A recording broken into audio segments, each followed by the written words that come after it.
with a big one.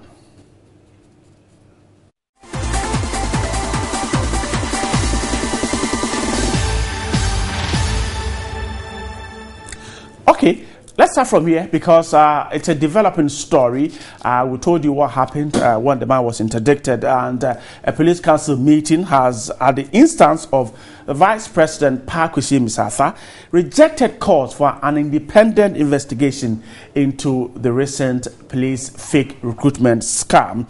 Meanwhile, the police administration has seized the passport and frozen the bank account of the officer in charge, COP Patrick Tembela.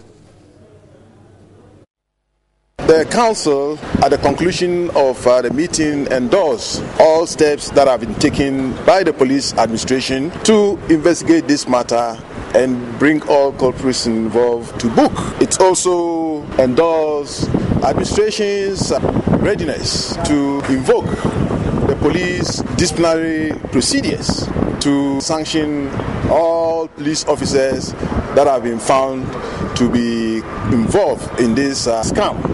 The council enjoined me to continue to strengthen all my supervisory role to ensure that the task force comes out with that report which would meet all the required standards for onward submission to the Attorney General's department. We did come out sometime last year with a commitment to embark upon a paradigm shift in the Ghana Police Service. We have carried out these reforms and restructuring efforts, and with recruitment, we've also put in place now various procedures and structures that would make it virtually impossible for the scams of yesteryears, where people are alleged to be paying monies in order to get recruited in Ghana Police Service, stopped. And I wish to emphasize that this mechanism that we put in place in the last recruitment that has thrown out this scam. We set up a special investigations team, and of course we also have to make sure that we constantly update members of the public through your August media outlets on the developments in our investigative efforts. What do you make of calls for an independent body to look at this issue? That is their opinion, but as you are aware, we are guaranteeing that we will provide a very professional investigative report that will stand all the tests of integrity. Well, so let's explore this particular issue of police service interdicting COP Patrick Tembela. Initially, the police said he was under house arrest, and again contradicted itself, saying he was not under house arrest. Let's see exactly what it means by way of the position of the lawyer. Hans Kodia is a senior law lecturer at the Kwame Nkrumah University of Science and Technology. He has joined me on phone. Lawyer Kodia, grateful to have you tonight. And so he was interdicted, that's according to the police service, and placed under house arrest. Now, under the law, how or where and when do we place persons under house arrest? Right, thank you very much. Honestly speaking, when you look at the laws of this country, you know, this kind of system is not very common in this country, but the courts have the power to do that when necessary. That the court? Hello, is that, sir? The court, you said the court? Yes, the court can do that because house arrest, also known as home confinement or home detention or electronic monitoring or punishment at home, it's a form of punishment. And we all know that in this particular country, not even the executive or parliament can impose any punishment on any person except the courts. So house arrest is a form of punishment which only the court can impose, not any other person in the country. So the police service erred by saying that COP Tembela is under house arrest?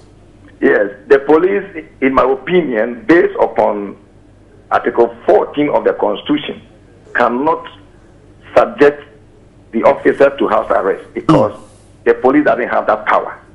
It doesn't have that power to do that. Because as I said, to place someone under house arrest is a form of restriction of the person's right to move. It's a restriction on the person's liberty. And basically, it's a form of punishment. But until the person has been tried by a court of competent jurisdiction, nobody can impose that kind of punishment on the officer. It is unconstitutional, in my opinion. If a police service goes in to make an arrest and the police suspects that such a person could escape perhaps out of the country, under the law, what could the police have done? Well, if the police arrest anyone, according to the Constitution, the law has prescribed a constitutional formula to be followed by the police anytime a person is arrested or the person is restricted or detained.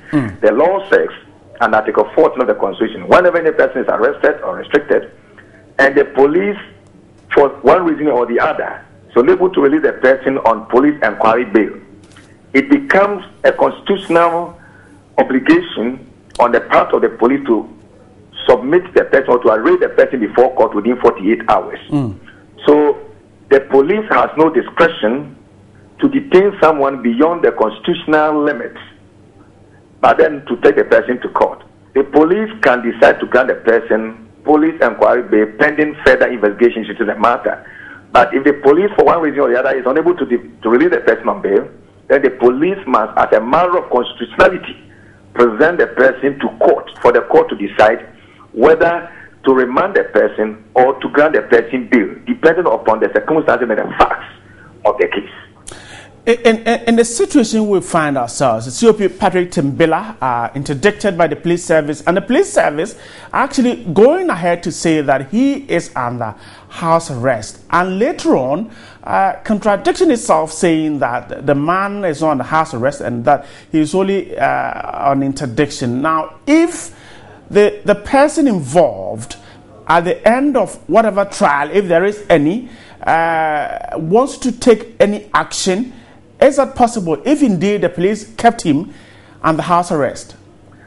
Yes, if the officer establishes that at a particular point in time he was detained or restricted in his residence, then in my opinion, under Article 14, that would constitute a constitutional infringement on his right of liberty. Right. Either the police, if the police wanted, the police could have arrested him, because under Article 17 of the Constitution, we are all equal before the law. If the police wanted, they could have arrested him. But the police, in my opinion, with all humility, cannot detain the person or restrict the person's movement in his residence under the so-called house arrest when the person, under Article 19 is presumed to be innocent of whatever allegations have been made against him. So my humble opinion is that if the person had been restricted or had been placed under house arrest, which was not an order of the court can do that. The court has done some in some other countries. Right. If not the court which did that, then the police will be infringing on the officer's fundamental human rights.